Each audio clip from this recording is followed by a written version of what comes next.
Hello friends, నా పేరు Sharada, senior optometrist, Rishi eye clinic and opticals, Cheryal. ఈరోజు ఒక ముఖ్యమైన విషయం గురించి తెలియజేయబోతున్నాను. అదేంటి అంటే షుగర్ వల్ల కంటికి వచ్చే సమస్యల గురించి. ఈ జనరేషన్లో కూడా చాలామందికి అవగాహన లేదు షుగర్ వల్ల కంటికి సమస్యలు వస్తాయి అని.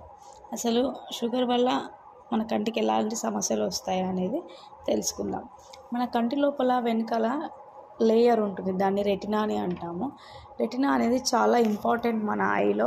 రెటినాలో బ్లడ్ వెజల్స్ ఉంటాయి, వాటి ద్వారానే మనకు రెటినాలో ఫామ్ అయిన ఇమేజ్ బ్రెయిన్ ఐడెంటిఫై చేయగలుగుతుంది.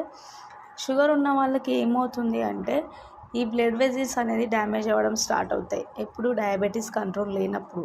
ఒకవేళ డయాబెటీస్ కంట్రోల్ ఉంది, వెరీ లాంగ్ టర్మ్ నుంచి ఉన్నా కూడా డయాబెటీస్ కంట్రోల్లో ఉంటే ఏమీ అవ్వదు.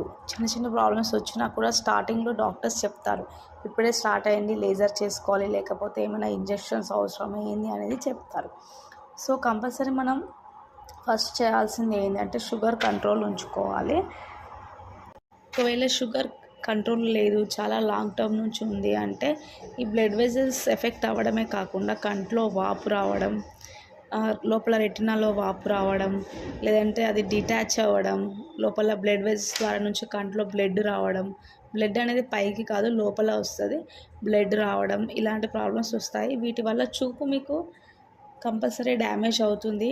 అది చిన్న స్టేజ్లో ఉన్నప్పుడు మనం గుర్తుంచుకోగలిగితే ఫర్దర్గా చూపు అనేది తగ్గకుండా కాపాడుకోవచ్చు. ఏదైతే ప్రాబ్లం అవుతుందో అప్పటి వరకు దాన్ని మనం ఏం చేయలేము. సో ఫర్దర్గా ప్రాబ్లం కాకుండా ఉండాలి అంటే కంపల్సరీ షుగర్ ఉన్న వాళ్ళు ఎవ్రీ 6 months, ప్రతి 6 నెలలకు ఒకసారి కంపల్సరీ పూర్తి ఐ చెకప్ అనేది చేయించుకోవాలి.